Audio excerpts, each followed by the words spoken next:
ये सोचने वाली बात है ना। एक तरफ तो चर्च है, एक ऐसी आध्यात्मिक संस्था जिसका सारा ध्यान आस्था और मोक्ष पर होना चाहिए, और दूसरी तरफ उसी के पास अपने खुद के कानून भी हैं, एक पूरी की पूरी कानूनी व्यवस्था। ये थोड़ा अजीब सा लगता है, एक विरोधाभास।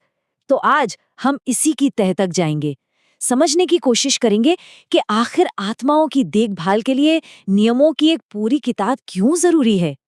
तो चलिए शुरुआत करते हैं और सबसे पहले उस एक बड़े सवाल से शुरू करते हैं जो इस पूरी बातचीत के कह सकते हैं दिल में है। जरा सोचिए इसके बारे में। एक तरफ हम बात करते हैं आस्था की, प्यार की, माफी की, और फिर अचानक दूसरी तरफ हमारे सामने नियमों और कायदों की एक मोटी सी कानूनी किताब आ जाती है। बहुत से लोगों को लगता है, और शायद सही भी लगता है, कि ये दोनों चीजें भाई एक साथ कैसे चल सकती हैं। और ये कोई नई बहस नहीं है। सदियों से ये सवाल उठता रहा है कि क्या कानून और चर्च का आपस में कोई मेल भी है, या ये दोनों बिल्कुल अलग दुनिया हैं। इस सोच को एक बड़ा फैंसी सा नाम दिया गया है, कैनोनिकल एंटी ज्यूरिडिसिज्म। इस भारी भरकम शब्द का सीधा सा मतलब बस इतना है कि कुछ लोग हैं जो मानते हैं कि चर्च में कानून का कोई काम ही नहीं है, ये उसकी प्रकृति के खिलाफ है। तो सवाल ये उठता है कि अगर ऐसा है तो फिर कैथोलिक चर्च अपनी इतनी बड़ी, इतनी विस्तृत कानूनी व्यवस्था को सही कैसे ठहराता है? क्या वजह देता है इसके पीछे? तो देखिए, इसका पहला जवाब हमें मिलता है इतिहास के पन्नों में। हमें थोड़ा पीछे जाना होगा, एक ऐसे तर्क को समझने के लिए जो सिर्फ धर्म का नहीं बल्कि दर्शन और राजनीति से भी गहराई से जुड़ा हुआ है। अब यहाँ पर जो तुलना की गई है वो कमाल की है।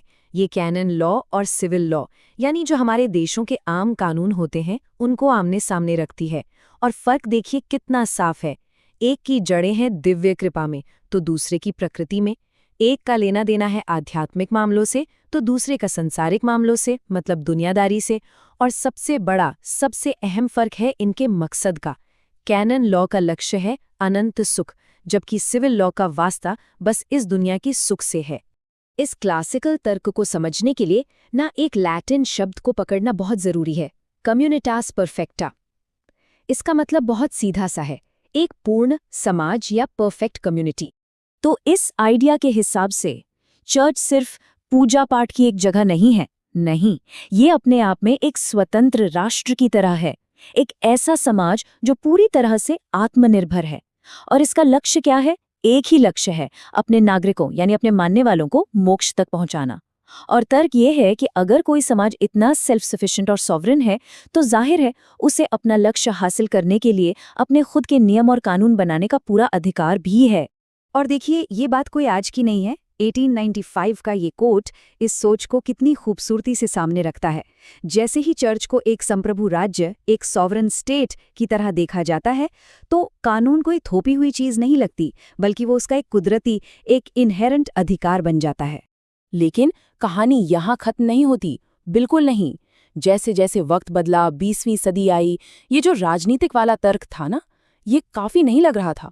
दुनिया बदल रही थी और चर्च को भी अपने कानूनों के लिए एक ज्यादा गहरा, एक ज्यादा कह सकते हैं रूहानी जवाब चाहिए था।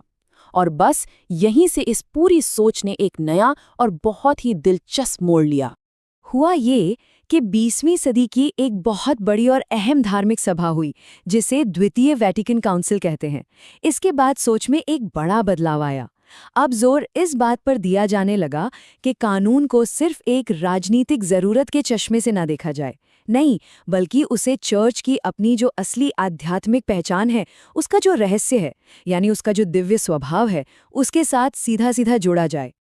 और जैसा कि पोप जॉन पॉल द्वितीय ने भी कहा, 1983 में जो नया कैनन लॉ कोड आया, वो असल में और कुछ नहीं बल्कि काउंसिल की इसी नई सोच को, इसी नई समझ को कानूनी भाषा में बदलने की एक बहुत बड़ी कोशिश थी।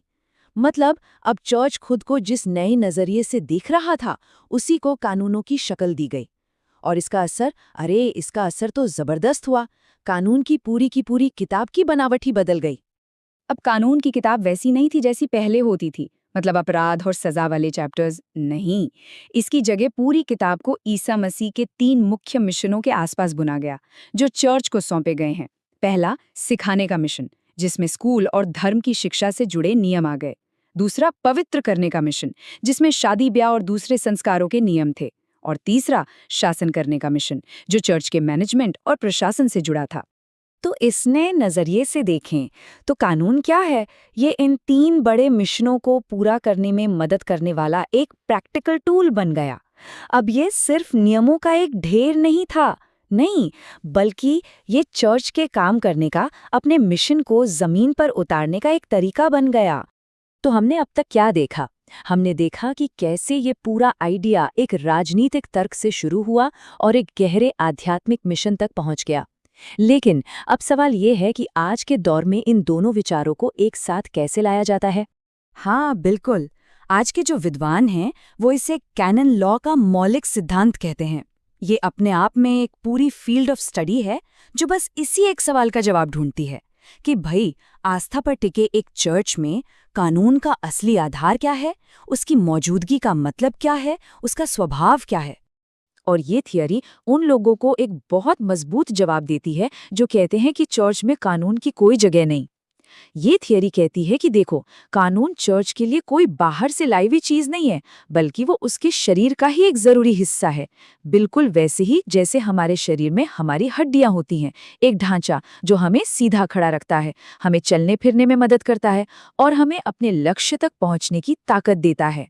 तो फिर इस पूरी बातचीत का सार क्या निकला? निचोड़ ये है कि कैथोलिक चर्च के लिए उसके कानून दुनिया की नकल करके बनाई गई कोई मजबूरी नहीं है, नहीं, बल्कि ये उसकी अपनी आध्यात्मिक पहचान, उसके अपने ईश्वरीय मिशन का एक बहुत ही जरूरी हिस्सा है। ये वो ढांचा है, वो स्ट्रक्चर है जो आत्माओं को उनके आखिरी लक्ष्य तक ले जाने के लिए बेहद जरूरी है। और ये सब हमें एक बहुत बड़े और गहरे सवाल पर लाकर छोड़ देता है। किसी भी आध्यात्मिक सफर में, चाहे वो किसी भी धर्म या आस्था से जुड़ा हो, नियमों और विश्वास के बीच सही रिश्ता क्या होना चाहिए, सही संतुलन कहाँ मिलता है? ये एक ऐसा सवाल है जिसका जवाब शायद हम सबको अपने अपने लिए खोजना होगा।